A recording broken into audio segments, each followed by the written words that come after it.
até cada Lorum, cada Tupã, sabe todos os caboclos, Anauê, ok, caboclo. Bom, boa noite a todos.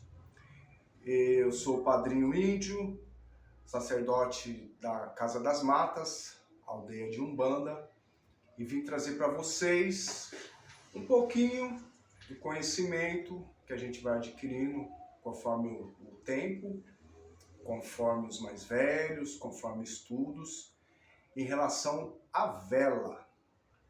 Bom, não é um assunto tão delicado, porém tem os seus prós e contras. Por quê?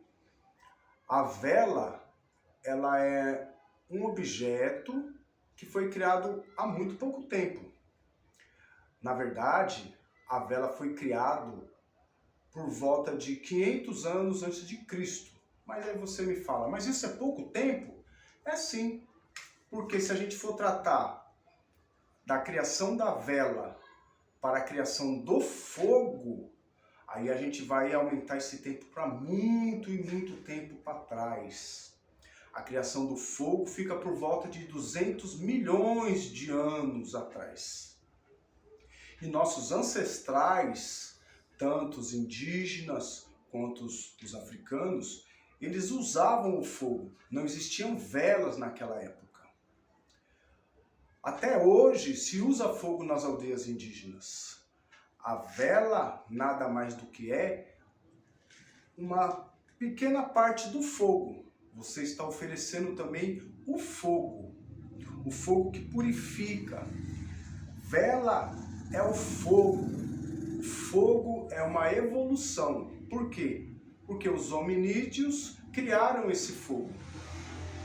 Aquele fogo que deixou eles maravilhados. Em primeiro lugar, o fogo, ele começou através dos raios que caíam de alguma forma natural, que fazia aquele fogo pegar numa seiva, numa madeira, numa árvore. Eles ficaram maravilhados com aquilo. E aí eles foram tentar reproduzir aquele fogo. E eles conseguiram. Através dessa reprodução, eles começaram a entender que ali no fogo existia mais do que um simples fogo, um simples clarão. Eles usavam aquilo para clarear, eles perceberam que aquilo queimava as madeiras, elas se transformavam em cinzas, mas eles perceberam que eles também poderiam oferecer aquilo em agrado aos deuses. Tanto é que toda aldeia indígena, como eu falei para vocês, ela usa fogo, não usa vela. Ela usa o fogo.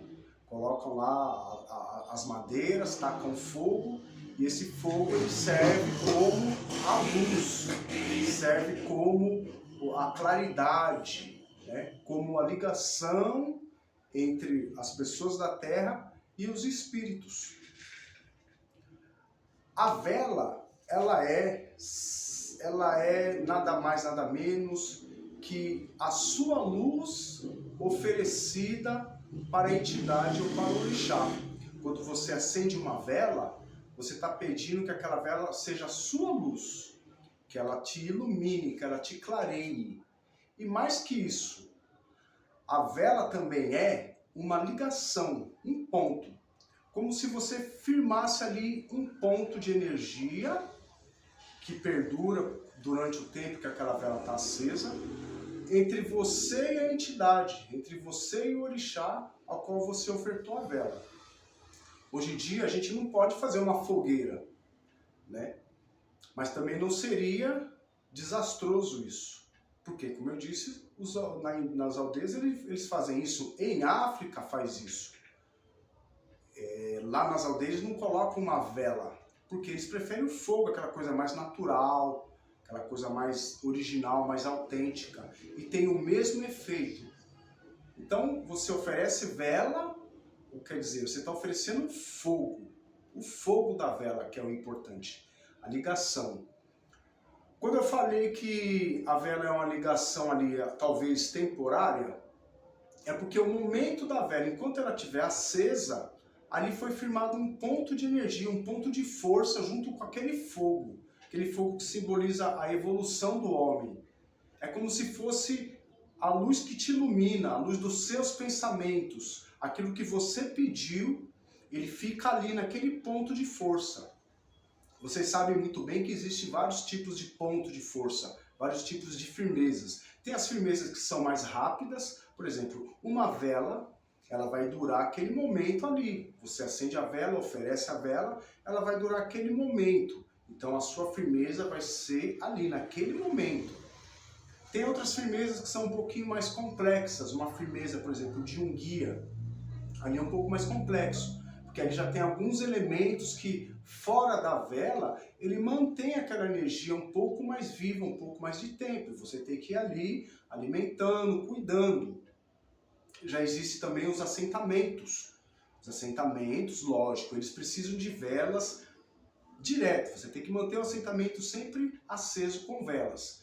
Porque ali no assentamento estão todos os outros elementos. É um complexo de elementos que estão ali e eles são por muito tempo. Você tem que alimentar ele mais vezes. Então, do mesmo jeito que você vai manter com mais velas, você vai manter também com todos os outros cuidados. O dendê, a água, a cachaça e as oferendas de fruta, seja o que for, um padê, se for para Exu. Então, o assentamento ele fica mais tempo com um tipo de firmeza ali enraigado nele. Diferentemente de você acender só uma vela, colocar ali a vela. Ali fica por aquele momento que você pediu, numa emergência, é para fazer um pedido para o orixá, é para fazer um pedido para a entidade, para o caruana, para o encantado, seja como vocês quiserem, é por um tempo um pouco menor. Lembrando também que a criação do fogo, ela foi se evoluindo de uma tal forma, como o fogo já é uma evolução em si, ela foi evoluindo de tal forma que há tempos atrás, quando os romanos criaram a vela, e há uma divergência entre os romanos e os gregos, mas pelas pesquisas, pelos estudos, foram os romanos, fizeram a vela ali através da parafina, mas também tinha velas através de cera, tinha velas através de gordura de animais, como a baleia, um dos principais, gordura de vaca, gordura de vários tipos de animais, para fazer aquele fogo pegar. Tinha um tipo de vela com peixe, o peixe chama osmerídeo. Esse tipo de vela, usado muito na China, na parte ali do oriental, ali da Ásia, da China, daqueles países, eles pegavam um peixe, ele seco, ele tinha uma porcentagem muito grande de gordura, colocavam numa estaca e acendiam o peixe. Então aquele peixe servia como vela, servia como... Ou seja, não era só para clarear, ele era também oferecido. Aquilo ali também eram feitos rituais com eles. Então quando você acender uma vela, você está acendendo a vela para você em primeiro lugar. Ah, mas eu aprendi assim.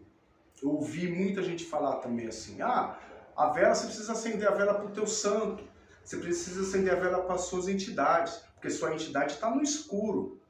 Se você não acender a vela, sua entidade está no escuro, seu santo está no escuro não. Como é que pode uma entidade, um orixá, um caboclo, um baiano, um preto velho, ele está no escuro? Ele precisa então da luz que eu ofereço para ele, porque senão ele não trabalha. Ué, então ele vive num local pior do que o inferno? Porque o inferno, para quem acredita no inferno, o inferno dizem que é um lugar cheio de fogo. Então quer dizer, se ele é cheio de fogo, ali tem luz. Apesar do sofrimento que o pessoal fala que tem lá, então tem fogo, tem luz. Vamos deixar para uma outra parte que a gente vai continuar, ok? Obrigado.